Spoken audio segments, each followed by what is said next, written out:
నమస్తే అండి. అందరూ ఎలా ఉన్నారు? నేనైతే చాలా బాగున్నాను. నేను ఈ వీడియో వచ్చేసి ఇంట్లో ఒంటరిగా ఉండే లేడీస్ కోసం అండి.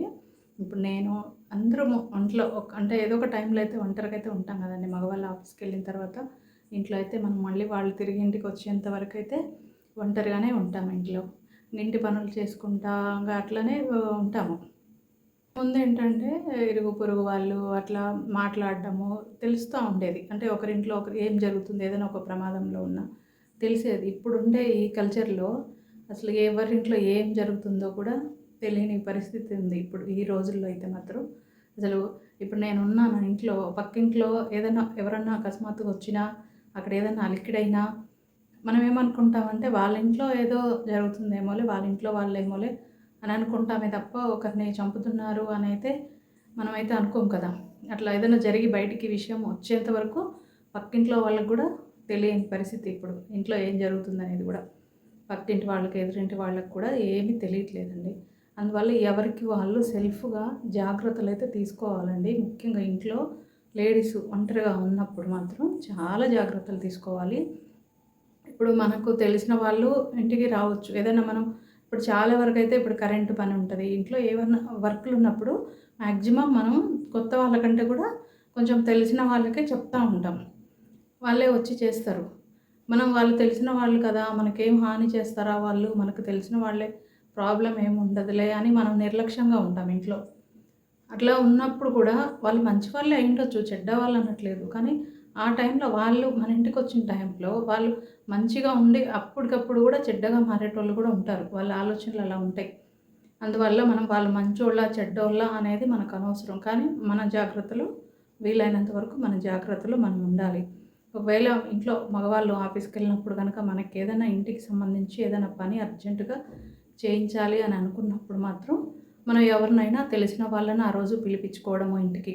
జెంట్స్ ఉండరు ఆఫీస్‌కెళ్ళిపోతారు. వాళ్ళకి కుదరదు. మన ఫ్రెండ్స్ ఎవరన్నా ఉంటే పిలిపించుకోవడమో, లేకపోతే మన ఇరుగు పొరుగు వాళ్ళు ఉంటారు గదా! వాళ్ళనైనా పిలిపించుకోవడము. అపార్ట్మెంట్‌లో ఉంటే గనక కింద వాచ్‌మెన్ ఫ్యామిలీస్ ఉంటారు.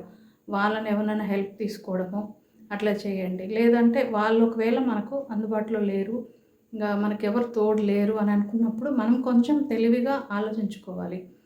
అట్లా గూడా ఎలా అంటే నేను చేసే విధానము, ఇప్పుడు నేను ఎవరైనా హెల్ప్ లేకపోతే మాత్రం ఇంకా బయట ఉంటాను వాళ్ళొచ్చినప్పుడు. వాళ్ళెప్పుడొస్తారనేది మనకు తెలుస్తుంది గదా! పలానా టైంకొస్తామని మనకు ముందుగా ఇన్ఫర్మేషన్ ఇచ్చే వస్తారు గదా! చెప్పకుండా అయితే ఏమి రారు. వాళ్ళు చెప్పే వస్తారు. వాళ్ళొచ్చేసరికి నేను ఇంట్లో ఏదన్నా పని ఉన్నా అది కంప్లీట్ చేసేస్తాను. కంప్లీట్ చేసేసి మనకేమన్నా ముఖ్యమైన వస్తువులుంటాయి గదా! అక్కడక్కడ పెట్టేస్తుంటాము. వాచులు కానీ, ఇంకేదైనా గోల్డ్ కానీ, అమౌంట్ గానీ, మన హ్యాండ్ బ్యాగులు కానీ ఇట్లాంటివన్నీ ఉంటాయి గదా! విలువైన వస్తువులన్నీ నేను ఒక బెడ్‌రూమ్‌లో పెట్టేస్తాను. దానికి డోరేసేస్తాను. లాక్ కూడా వేసేసుకోవచ్చు. వీలైనంత వరకు లాక్ కూడా వేసేసుకోండి. ఇంగప్పుడు మనకు ప్రాబ్లమ్ ఉండదు. ఆ రూమ్‌కి లాకేసుకొని, లాక్ కనుక మన దగ్గర పెట్టుకొని, ఇంకా వాళ్ళు పని చేస్తా ఉన్నా మనకేం ప్రాబ్లమ్ ఉండదు లోపల. మనం బయట ఉండొచ్చు. డోర్‌లవి ఓపెన్ చేసేసి బయట ఉండొచ్చు. ఫోన్ కూడా మాక్సిమం మన దగ్గరే పెట్టుకోవాలి. ఫోన్‌కి ఫుల్ ఛార్జింగ్ పెట్టుకొని, ఫోన్ మన చేతిలోనే ఉండాలి. ఎక్కడ పడితే అక్కడ పెట్టేయొద్దు. ఏదైనా సడెన్‌గా ఏదైనా ప్రమాదం మనకు జరగబోతుందన్నా ఇమ్మీడియేట్‌గా మన చేతిలో ఫోన్ ఉంటే ఫోన్ చేసేదానికి ఈజీగా ఉంటది. ఇలా కొన్ని కనుక మనం బేసిక్ కొన్ని జాగ్రత్తలు తీసుకుంటే చాలా ప్రమాదాల నుంచి బయటపడొచ్చండి. మెయిను ఈ మధ్యలో చాలా జరిగినాయి. ఇంట్లో ఒంటరిగా ఉండే ఆడవాళ్ళ మీద ప్రమాదాలనేవి ఎక్కువగా జరిగినాయి. కొంతమంది డబ్బు కోసం వస్తున్నారు. ఇంకా కొంతమంది ఇంకొక రకంగా అసహ్యంగా కూడా చేసెళ్తున్నారు. చంపేస్తున్నారు. అసలు ఇంకా చంపేదానికి అసలు ఆలోచించడమే లేదండి.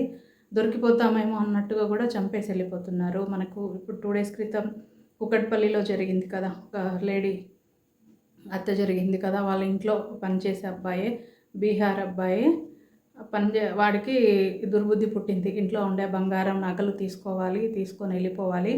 ఇంకా ఆమెను చంపేయాలి. ఆమె ఎలాగో అంటే గుర్తుపట్టి చెప్పేస్తది గదా!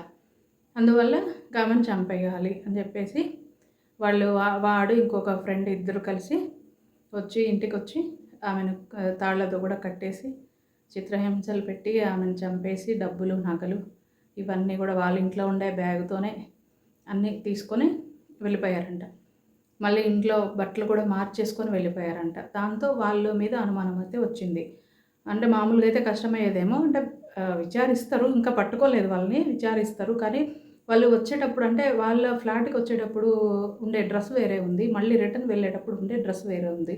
అందువల్ల ఖచ్చితంగా వాళ్ళే చేసుంటారు. ఇంట్లో ఒక డబ్బులు, నగలు పోయాయి కాబట్టి వాళ్ళు వచ్చి దొంగతనం చేసి ఆమెనైతే చంపేసి వెళ్ళిపోయారు. మనకు తెలియని వ్యక్తుల్ని అసలు పనిలో పెట్టుకోకూడదండి. తెలిసిన వ్యక్తుల్ని పెట్టుకున్నా సరే వాళ్ళతో మనం జాగ్రత్తగా ఉండాలి. వాళ్ళ బ్యాక్‌గ్రౌండ్ ఏందనేది మనం తెలుసుకోవాలి. ఇంట్లో అంటే కొంతమంది టేక్ కేర్‌గా గూడా ఇంట్లో పెట్టుకుంటుంటారు కదా! పెద్దవాళ్ళున్నా సరే. ఒకవేళ వాళ్ళకేదైనా హెల్త్ ప్రాబ్లమ్ ఉండి గూడా ఫుల్ డే ఉండేలాగా కూడా కొంతమంది పెట్టుకుంటుంటారు. అట్లాగా ఏందంటే వాళ్ళ బ్యాక్‌గ్రౌండ్ ఏంటనేది తెలుసుకోవాలి. తెలుసుకున్న తర్వాత గూడా వాళ్ళు మన దగ్గర పని చేస్తూ మనం ఒంటరిగా ఉన్నామని తెలుసుకొని ఆ టైంలో వాళ్ళకి ఏ దుర్బుద్ధి పుడతదో కూడా తెలీదు కాబట్టి అటువైపు నుంచి కూడా మనం జాగ్రత్తగా ఉండాలండి. కొత్త వాళ్ళని లేదు, తెలిసిన వాళ్ళని లేదు. ఎవరికి ఏ టైంలో ఎలాంటి ఆలోచనలొస్తాయో గూడా మనం అసలు ఊహకు గూడా అందట్లేదనమాట. ఇంకా ఏదన్నా ఇట్లాంటివి జరిగినప్పుడు తప్ప అర్థం కావట్లేదసలు. ఎవరు ఏం చేస్తారు, ఏంటి అనేది. ఇప్పుడు వాళ్ళని వెతుకుతున్నారు. దొరుకుతారు. దొరకకుండా అయితే ఏముండరు. దొరుకుతారు. కానీ మనకు ఇప్పుడు జరిగిన నష్టమైతే రాదు కదండీ! మనిషి ప్రాణం అయితే పోయింది. ఆ మనిషి అయితే తిరిగి రారు. అందువల్ల చాలా జాగ్రత్తగా ఉండండి ఇంట్లో ఉండే ఆడవాళ్ళు. ఇప్పుడు మామూలుగా మనం పనమ్మాయిని పెట్టుకుంటాము. మనం ఒకవేళ పని చేసుకోలేకపోయిన పరిస్థితిలో ఉండి పెట్టుకుంటే, ఇంట్లో వాళ్ళు మన ఇంట్లో ఫ్యామిలీ మెంబర్స్ ఉన్నప్పుడే పని చేసి వెళ్ళిపోయేలాగా ప్లాన్ చేసుకోండి. ఇంకా ఏదైనా పని ఉంది అనుకోండి, నెక్స్ట్ డే వచ్చి చేసేలాగానో, లేకపోతే ఈవినింగ్ వచ్చేలాగానో మాట్లాడుకోండి. అంటే వాళ్ళ మీద మనకేదన్నా అనుమానం వచ్చి, మనకు కొంచెం భయమని అనిపించింది అంటే మాత్రం అలా అయితే ప్లాన్ చేసుకోవచ్చు. లేదంటే మన పనులు మనం చేసుకుంటే అసలు ఏ రిస్క్ ఉండదు. ముఖ్యంగా ఏంటంటే మనము మెయిన్ డోర్ దగ్గర కూడా గ్రిల్‌కి ఎప్పుడు లాక్ పెట్టుకొని ఉండాలి. మీరు డోర్ ఓపెన్ చేసుకున్నా సరే గ్రిల్‌కి అనేది లాక్ పెట్టుకొని ఉండాలి. గడిపెట్టేసుకొని కూడా మనం మెయిన్ డోర్ ఓపెన్ చేయకూడదు. ఎప్పుడు లాక్ అయితే కంపల్సరీగా ఉండాలి. మనం రోజు తిరిగే ప్లేసే కదా! ఇది రోజు మన బాల్కనీయే కదా! మన కారిడారే కదా! ఇక్కడికి ఎవరొస్తారు? కింద సెక్యూరిటీ వాళ్ళు ఉన్నారు కదా! అనే ఒక పిచ్చి భ్రమతో అయితే అస్సలు ఉండొద్దండి. మనము లాక్ పెట్టుకుంటే మన సేఫ్టీ మనం చూసుకోవాలి. వాళ్ళు వీళ్ళు వస్తారు అనేది తర్వాత. మనము జాగ్రత్తగా ఉన్నామా లేదా అనేది ముఖ్యం. ఇంకొకటి కూడా ఏంటంటే మన ఇంటికి ఎవరైనా వర్క్ చేసేదానికి వచ్చినప్పుడు హస్బెండ్‌కి మళ్ళీ ఫోన్ చేసి చెప్పడం వాళ్ళు వచ్చారండి. ఇలా ఇంతమంది వచ్చారు. ఎవరొచ్చారని వాళ్ళకి వివరంగా చెప్పడము. ఇలా చేస్తున్నారు వర్క్ అని చెప్పడం. అలా మనం కొంచెం వీడియో కాల్ చేసి కూడా అట్లా మాట్లాడుతున్నాం అనుకోండి. ఆ వచ్చిన వ్యక్తులకు కూడా అంటే ఒకవేళ అలాంటి ఆలోచనలు ఎవరన్నా వచ్చిన తర్వాత వాళ్ళకి ఏర్పడితే అలాంటివి కూడా వాళ్ళు విరమించుకుంటారని నాకు అదొక ఆలోచన అనిపించింది. అదైతే నేను చెప్తున్నా. చాలా జరిగాయి కదండీ! ఇంక మనకు అంటే చాలా రోజుల క్రితం కూడా విజయవాడలో కూడా ఒకటి జరిగింది. ఒక లేడీ ఇంట్లో ఒంటరిగా ఉంటారు. ఇంటికేదో అంటే వాచ్‌మెనే తీసుకొచ్చారనమాట. వేరే వాళ్ళు అంటే వాళ్ళు కలిసి మాట్లాడుకొని ఆవిడ ఒంటరిగా ఉంటారు అని చెప్పేసి ఏదో వాటర్ ఏదో లీక్ అయితుందని చెప్పేసి అంటే కనెక్షన్లు ఉంటాయి కదా! అపార్ట్మెంట్‌లో అంటే పైనుంచి కిందకి పైపులు అవి కనెక్షన్లు ఉంటాయి కదా! ఇక్కడ కింద నుంచి పైకి అదే పైనుంచి కిందకి ఏదో వాటర్ లీక్ అవుతుంది. ఇక్కడ ఉంది కనెక్షను. ఇక్కడ క్లీన్ చేయాలి అది ఇది అని చెప్పి వాళ్ళు వచ్చారు. ఒక వాచ్‌మెను అలాగే ఇంకొక ఇద్దరు ముగ్గురు మెంబర్స్ ఏమో వచ్చారు. వచ్చి వాళ్ళ పని వాళ్ళు చేస్తున్నారు. ఈవిడ చేసిన పొరపాటు ఏంటంటే అంటే వాచ్‌మెన్ వచ్చాడు కదా అని చెప్పి నమ్మిందనమాట. వాచ్‌మెన్ ఉన్నారు కదా అని చెప్పేసి నమ్మింది. ఈవిడ బెడ్‌రూమ్‌లోకెళ్ళి బట్టలు మడత పెట్టుకుంటాను, ఇంకేదో పని చేసుకుంటా ఉంది. మీకు ఈ వార్త గుర్తుండే ఉండొచ్చు. విజయవాడలో జరిగింది. వాళ్ళు కూడా బ్యాంక్ ఎంప్లాయే ఏదో అనుకుంటా. వాళ్ళ హస్బెండ్ వచ్చేసి అప్పుడు ఇంకా వీళ్ళేం చేశారు, ఆవిడ పనిలో ఉంది. ఇంకా వీళ్ళని అసలు పట్టించుకోలేదనమాట. వాళ్ళేం చేశారు, ఇంకా మెయిన్ డోర్ పెట్టేసేసి ఇంకా ఆవిడని ఇంకా ఘోరంగా చేసేసి చంపేసి వెళ్ళిపోయారండి. అసలు నిజంగా అప్పుడైతే సంచలనం అండి. అసలు ఈ న్యూస్ అయితే చాలా దారుణం. నేను అప్పటి నుంచి అసలు చాలా జాగ్రత్తగా ఉంటాను. అంతకుముందు కూడా నేను చిన్న పిల్లలు ఉన్నప్పుడు కూడా ఇంట్లో మేమైతే జాగ్రత్తగా ఉంటామండి. ఎప్పుడు గ్రిల్‌కైతే లాక్ పెట్టుకునే ఉంటాం. ఇంట్లో అందరం ఉన్నా సరే డోర్ అయితే ఎప్పుడు లాక్ ఉంటుంది. మెయిన్ డోర్ అయితే ఓపెన్ ఉంటుంది. గ్రిల్‌కైతే లాక్ పెట్టేసి ఉంచుతాము. ఈ రోజులు ఎవరిని నమ్మే పరిస్థితి అయితే లేదండి. చాలా జాగ్రత్తగా ఉండండి. ఇంట్లో ఉన్నాయి ఆడవాళ్ళు మాత్రం చాలా జాగ్రత్తగా ఉండాలి. మనం అలర్ట్‌గా ఉండాలి. నిర్లక్ష్యంగా ఉండకూడదనమాట. ఎప్పుడు కూడా ఏం కాదులే మనకెందుకు అవుతదిలే, ఈరోజు ఇక్కడ మన మధ్య తిరిగే వాళ్ళే కదా వీళ్ళు అనేది కాదు. మనము జాగ్రత్తగా ఉన్నామా లేదా అనేది కూడా చాలా ఇంపార్టెంట్ అండి. ఇప్పుడు హస్బెండు ఆఫీస్‌కెళ్ళిపోతారు. పిల్లలు స్కూల్‌కెళ్ళిపోతారు. ఇంట్లో మనం ఒక్కరం ఉంటాం. వాళ్ళు ప్రతి నిమిషం మనకైతే ఫోన్ చేయలేరు కదా! వాళ్ళు ఏం చేస్తున్నారు ఏంటి వాళ్ళ పనులలో వాళ్ళు ఉంటారు. మనకు ఊరికే ఫోన్ చేయలేరు కాబట్టి మనం ఇంటి దగ్గర చాలా జాగ్రత్తగా ఉండాలి. ముఖ్యంగా అలాగే ఇంట్లో ఉండే పని మనుషులతోటి. అసలు మన ఫ్యామిలీ మెంబర్స్‌కి కూడా తెలియవండి మన డీటెయిల్స్ కొన్ని. కానీ పని వాళ్ళకు ప్రతీదీ తెలుస్తాయి. మనం ఇంట్లో డబ్బులు ఎక్కడ పెడతామో తెలుస్తది. తాళాలు ఎక్కడ పెడతామో తెలుస్తది. వాళ్ళు ప్రతీది కూడా అబ్జర్వ్ చేస్తారండి. ప్రతి విషయం గమనిస్తారు. అందువల్ల వాళ్ళతో కూడా కొన్ని సీక్రెట్స్ మెయింటైన్ చేయాలండి. ప్రతీది కూడా వాళ్ళకి తెలిసేలాగా మనం చేయకూడదు. పని వాళ్ళ కొంతమంది ఉంటారు. ఎంత మంచోళ్ళకైనా ఒక్కొక్కసారి ఏంటంటే డబ్బు, నగలు చూడంగానే ఆశ పుడుతుంది. ఇది తీసుకోవాలి. ఎవరికైనా అంతే కదండీ. ఆశ అనేది ఆ టైంలో వాళ్ళకి ఆశ అనేది దురాశ కలుగుతది. అప్పుడేందంటే వాళ్ళు విచక్షణ కోల్పోతారు. ఏమైనా చేయడానికి రెడీ అవుతున్నారండి. అలాగే కదా ఇప్పుడు జరుగుతుంది కూడా. అందువల్ల మనం ప్రతీది కూడా జాగ్రత్తగా ఉండాలి. ఇంట్లో పని వాళ్ళు ఉన్నప్పుడు మనము అన్ని విలువైన వస్తువులన్నీ ఎక్కడ పెడుతున్నాం వాళ్ళ ముందే డబ్బులు తీయడం, తాళాలు వేయడం అలా చేసామనుకోండి వాళ్ళు పని చేస్తున్నట్టే ఉంటారు కానీ గమనిస్తుంటారు అన్నీ కూడా. అవన్నీ మనం గమనించం, వాళ్ళు గమనిస్తుంటారు అన్నీ కూడా. అందువల్ల చాలా చాలా కేర్ఫుల్గా ఉండండి. నేను ఈ వీడియో అయితే మన లేడీస్ కోసం అండి. ముఖ్యంగా మనం చాలా జాగ్రత్తగా ఉండాలండి. జీవితాన్ని నష్టపోతాం మనం చాలా జాగ్రత్తగా కనుక ఉండకపోయామంటే మన జీవితాన్ని నష్టపోతాం. ఇప్పుడు చూడండి పాపం ఆవిడ చిన్న వయసు, ఒక బాబు పాప ఉన్నారంట. ఎంత ఘోరంగా హెల్త్ కూడా బాగాలేదంట తనకి. ఆ టైంలో ఒక ఇంట్లో పని వాళ్ళు అవసరమయ్యి పెట్టుకుంది. కానీ ఒక లేడీని పెట్టుకున్నా లేకపోతే ఒక మన లోకల్ వాళ్ళని పెట్టుకున్నా బాగుండేదేమో, ఇట్లా జరగకపోయిండేదేమో. వాళ్ళని బీహార్ వాళ్ళని తెచ్చి పెట్టుకుని ఇలాగా ఆవిడ ప్రాణం మీదకి తెచ్చుకున్నట్టుగా ఉంది ఇప్పుడు. అందువల్ల జాగ్రత్తగా ఉండండి. నేను చెప్పిన ఈ మాటలు కొన్ని మీకు ఉపయోగపడతాయి అనుకుంటున్నాను. ఇంట్లో మనము ఒంటరిగా ఉన్నప్పుడు కొన్ని టిప్స్ పాటించుకుంటే మనము సేఫ్గా ఉంటాము. భయం పడకుండా ఉండాలి. మెయిన్ ఎవరైనా మన ఇంటికి వచ్చినప్పుడు భయపడకూడదు. మెయిన్ భయపడకుండా మన జాగ్రత్తలో మనం ఉంటే. ఇప్పుడు కొంతమంది ఏం చేస్తారంటే అండి, ఇంట్లోకి కరెంటు పని చేయడానికో ఇంకోటో లోపలికి వాళ్ళు లోపలికి రావాల్సిందే కదా, లోపలికి వస్తారు. వాళ్ళే వెనకాలే వెళ్ళిపోయి ఇక్కడ ఉంది ఇది అలా ఇలాగ మనం చూపిస్తూ ఉంటాం. అప్పుడు కూడా జాగ్రత్తగా ఉండాలండి. అలా వెళ్ళిపోకండి అసలు.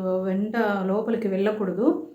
మనం లోపలికి వెళ్ళి వాళ్ళకి అన్నీ ఎక్స్ప్లెయిన్ చేస్తూ ఉన్నప్పుడు కూడా కొంచెం జాగ్రత్తగా ఉండాలండి. ఎవరు హెల్ప్ అన్న తీసుకోండి. అప్పుడు అట్లా వాళ్ళ లోపలికి వెళ్ళి మనం ప్రతి చోట పని చూపించాలి కదా వాళ్ళకి, ఇక్కడ ప్రాబ్లం ఉందనేది. అప్పుడు మాత్రం ఖచ్చితంగా మీ హస్బెండ్ ఉన్నప్పుడే చేయించండి. అట్లా కూడా ఇంకా అసలు మనకు అంత అర్జెంట్ ఏమీ లేదు అనుకుంటే మీరు ఇంట్లో మగవాళ్ళు ఉన్నప్పుడే చేయించండి. సాటర్డే కానీ సండే కానీ అట్లాగా. మీరు రిస్క్ మాత్రం తీసుకోవద్దు. లేడీస్ అయితే ఏం కాదులే వాళ్ళు వస్తారు కదా నేను చూసుకుంటాలే అని అట్లా ఉండొద్దు. మనం రిస్క్ తీసుకున్నట్లే అవుతుంది. ఒకవేళ వాళ్ళే వచ్చి పలానా చోట వర్క్ అంటే వాళ్ళు చేసేసి వెళ్ళిపోయేటట్టు ఉంటే మనం బయటనో హాల్లోనో ఉంటాం, ఇబ్బంది లేదు. కానీ వాళ్ళకి ప్రతిది వెనకాలండి మనం అన్నీ చూపించి చేయించాలంటే మాత్రం ఇంట్లో జెంట్స్ ఉన్నప్పుడు మాత్రమే ఆ పనులు అయితే పెట్టుకోండి. నేను చాలా చూశాను అసలు. ఇట్లాగా చాలా జరిగినాయండి. నేను ఎక్కువ న్యూస్ ఫాలో అవుతూ ఉంటాను. చాలా జరిగినాయి అసలు. అవన్నీ చూసినప్పుడు అసలు ఎందుకు ఇంత ఒక చిన్న చిన్న పొరపాట్ల వల్ల మన ప్రాణాలే పోతున్నాయండి. అసలు చాలా దారుణం అండి. అసలు మనుషుల్ని చంపేదానికి అసలు వెనకాడడం లేదండి. వాళ్ళకి ఆశలు ఎక్కువైపోతున్నాయి. హత్యలు చేయడానికి మాత్రం వెనకాడటం లేదు. చాలా జాగ్రత్తగా ఉండండి. అసలు ఇవన్నీ రోజు న్యూస్లో వింటూ ఉంటే చాలా బాధ అనిపిస్తుంది. మనం ఎంతో నమ్మి ఇంట్లో మనం పని వాళ్ళనంటే ఎవరో బాధ పెట్టేది. చాలామంది అయితే బాగా చూసుకుంటారండి పని వాళ్ళకి మంచి భోజనం పెడతారు. మన పిల్లల్లాగానే చూసుకుంటాం వాళ్ళని. కానీ వాళ్ళకి ఇలాంటి దురాశలు అయితే పుడతాయండి. నిజంగా చాలా చాలా బాధ అనిపిస్తుందండి. ఆవిడ పాపం ఎంత బాధ అనుభవించుంటారో అని బాధ అనిపిస్తుంది. ఆవిడ అట్లా చనిపోవడం అనేది. ఆవిడ చాలా బాగా చూసుకొని ఉంటారు కూడా వాళ్ళని. చాలా బాగా చూసుకొని ఉంటారు కదా. నిజంగా అండి వాళ్ళను పట్టుకొని కఠినంగా శిక్ష అయితే వేయాలండి. అస్సలు వదిలిపెట్టకూడదు. ఇలా చేసే వాళ్ళని మాత్రం అస్సలు వదిలిపెట్టకూడదు. ఖచ్చితంగా వాళ్ళకి శిక్ష అనేది పడాలండి. ఇంకొకసారి ఎవరు కూడా ఇట్లాంటి పనులు చేయకూడదు. అసలు వాడికి ఆమెను అలా చంపేటప్పుడు కనీసం అన్ని రోజుల నుంచి వాడు ఇంట్లో పని చేస్తున్నాడే, ఆమె అన్నం పెట్టింటుంది, బాగానే చూసుకొని ఉంటుంది కదా. చిన్న వయసు అబ్బాయి కాబట్టి కొడుకులాగా చూసుకొని ఉంటుంది. వాడికి అవి కూడా గుర్తు రాలేదేమోనండి ఆమెను చంపేటప్పుడు. ఏదేమైనా మనమైతే జాగ్రత్తగా ఉండాలండి. ఇంకా మన చేతుల్లోనే ఉంటుంది. కొంతవరకు అయితే మన చేతుల్లో ఉంటుంది. ఇంకా తర్వాత జరిగేవి జరుగుతూ ఉంటాయండి. ఇంకా మనమైతే ఏం చేయలేము. కానీ కొన్ని జాగ్రత్తలు కూడా మనం కూడా తీసుకోవాలి. పొరపాట్లు చేయకూడదు.